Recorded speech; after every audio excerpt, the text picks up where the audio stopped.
Sophia had always dreamed of a fairy tale romance, and when she met Daniel Carter, a wealthy businessman, she thought she had found it. Daniel was charming, generous, and head over heels in love with her. Their relationship moved quickly, and within a year, they were married in a lavish ceremony. But Sophia soon realized that behind Daniel's perfect smile and expensive gifts lay something dark, an obsession that would turn her life into a nightmare. At first, Daniel's possessiveness seemed like love.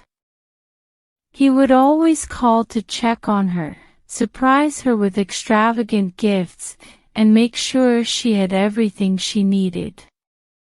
But soon, his love turned into control. He dictated what she wore, who she talked to, and where she went. He had cameras installed all over their mansion, tracking her every move. If she took too long at the store, he would demand to know why. If she laughed too much with the maid, he would accuse her of being too friendly. The final straw came when she found out he had hired people to follow her whenever she left the house. She was no longer his wife, she was his prisoner. Sophia knew she couldn't just walk away from Daniel. He was too powerful, too connected. If she ran, he would find her. She needed a plan, something drastic, something that would make Daniel believe she was dead. She secretly started researching ways to fake her death. She learned about people who had disappeared successfully, how to change her identity, and how to avoid detection. The biggest challenge was getting away without Daniel realizing her plan. So, she slowly started preparing. She secretly took money from Daniel's accounts and stored it in cash. She found an underground doctor who was willing to change her face for the right price. And most importantly, she found a way to stage her death convincingly. One stormy night, Sophia put her plan into action. She wrote a fake suicide note, saying she couldn't live under Daniel's control anymore. Then, she drugged one of Daniel's wine bottles, knowing he would drink it before bed.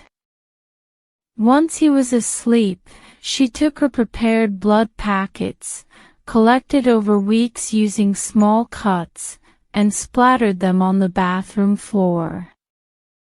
She left the bathtub full, letting the water overflow. Finally, she slipped out of the house, leaving behind her phone and wedding ring.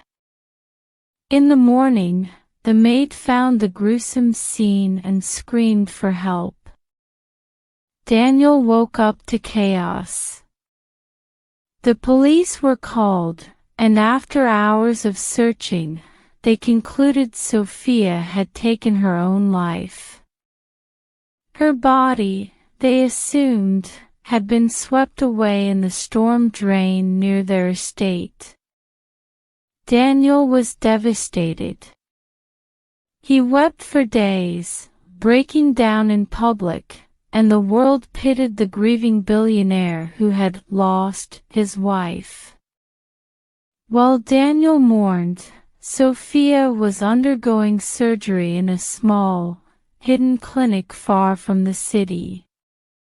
The underground doctor gave her a new nose, changed the shape of her face slightly, and even lightened her skin tone. It was painful, but it was the only way to be free. Once she had recovered enough, She used the cash she had hidden and bought a one-way ticket to a small coastal town under a new identity, Emma Brooks. She dyed her hair and learned to speak with a slight accent. She started working as a waitress in a quiet cafe, living in a small rented apartment.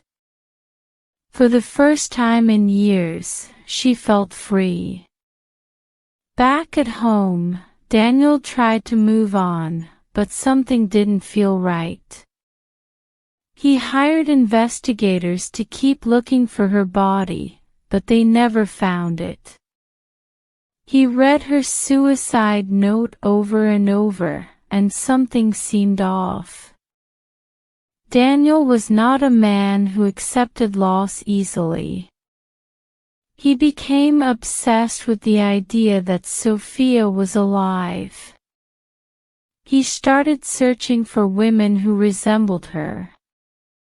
He sent private investigators all over the country. Anyone who looked remotely like Sophia was questioned. He refused to let go. One day, while Sophia, now Emma, was serving coffee at the cafe, a man walked in. He looked at her strangely, as if trying to remember something. He ordered a coffee and sat there for hours, occasionally glancing at her. Sophia's hands trembled. Had Daniel found her? Had he sent someone to bring her back? That night, she packed her things. She couldn't take any chances. The next morning, she disappeared again, moving to another town even farther away, changing her name once more. This time, she became Olivia Moore. Years passed, and Daniel eventually gave up his search. He remarried, but deep inside, he never stopped wondering if Sophia was alive somewhere. Meanwhile, Sophia, now Olivia, lived a peaceful life, working as a librarian in a small town. She had no social media, no digital footprint.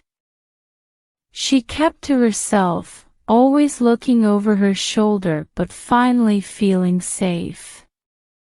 One day, while walking through a park, she met a kind man named Ethan.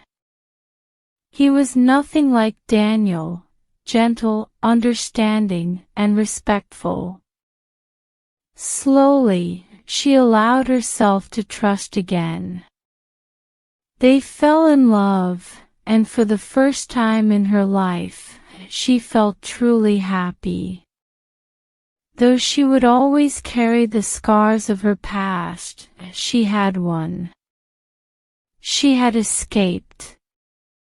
And most importantly, she was free.